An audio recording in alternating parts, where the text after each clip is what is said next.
Growing up, I don't remember my parents living together. I came to Kansas City to live with my dad for some, and I lived with my mom for some. I was sexually abused as a little girl.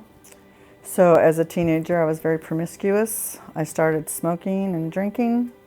So I abused alcohol, and I ended up pregnant.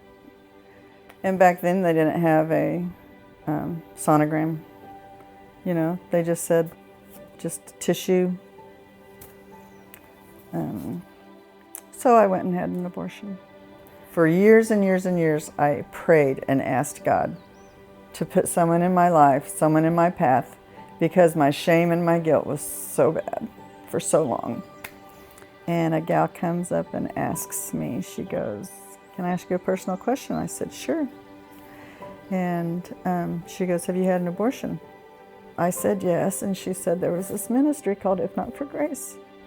So the new class started in January. I went to the class, and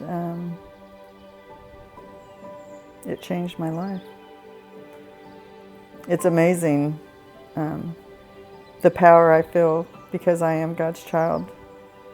And I'm so grateful because I don't know where I would be.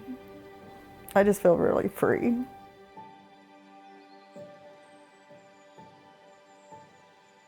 We were teenagers, like 17, 18, 19. And when I came home from school and we're together, and of course we're still just having sex and not really paying attention to what we're doing and being irresponsible, and we get pregnant. And when we got pregnant, we made the choice at that moment in time to not keep the pregnancy.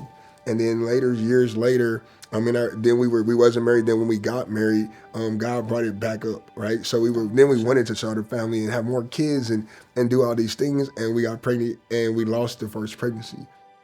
I think that everything that I went through from the recovery groups, which helped me to dump. It helped me to say things that I had never spoken out loud to anyone. It helped me release so many feelings and emotions that I didn't even know that I was feeling. And then the recovery weekend, which just, I did not expect the amount of freedom that came with the recovery weekend. Seeing you come home from the recovery weekend, seeing what it did to you, it just made me say, I want to be a part of that piece of her. I want to help repair that piece of her. I want to be engaged with that piece of her.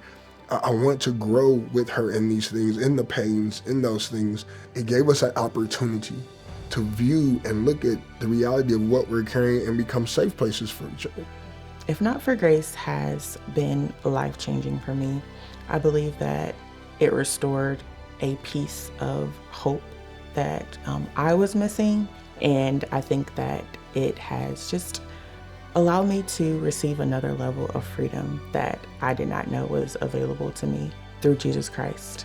I think the word freedom is what just has freed us to look at it and not be ashamed anymore, and to walk in God's grace and freedom and know that we are still loved by Him.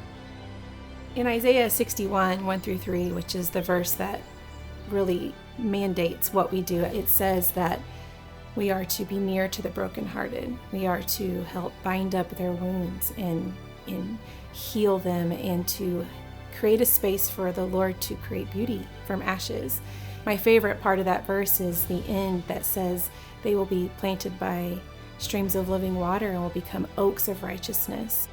One of the things that keeps me engaged in this ministry is my passion to give honor to the women who have done the hard work, that have done the work to bring healing and understanding and wholeness to their lives. I have a huge passion to give honor and dignity to the lives of these children that were lost through these decisions. And I am incredibly fired up to share with the world that abortion is not an easy decision. I just want to shout from the rooftops that yes, it is a hard decision, but yes, there is love and understanding and hope and forgiveness on the other side. There is a place for you to heal and to be redeemed, and for God to do something with that story.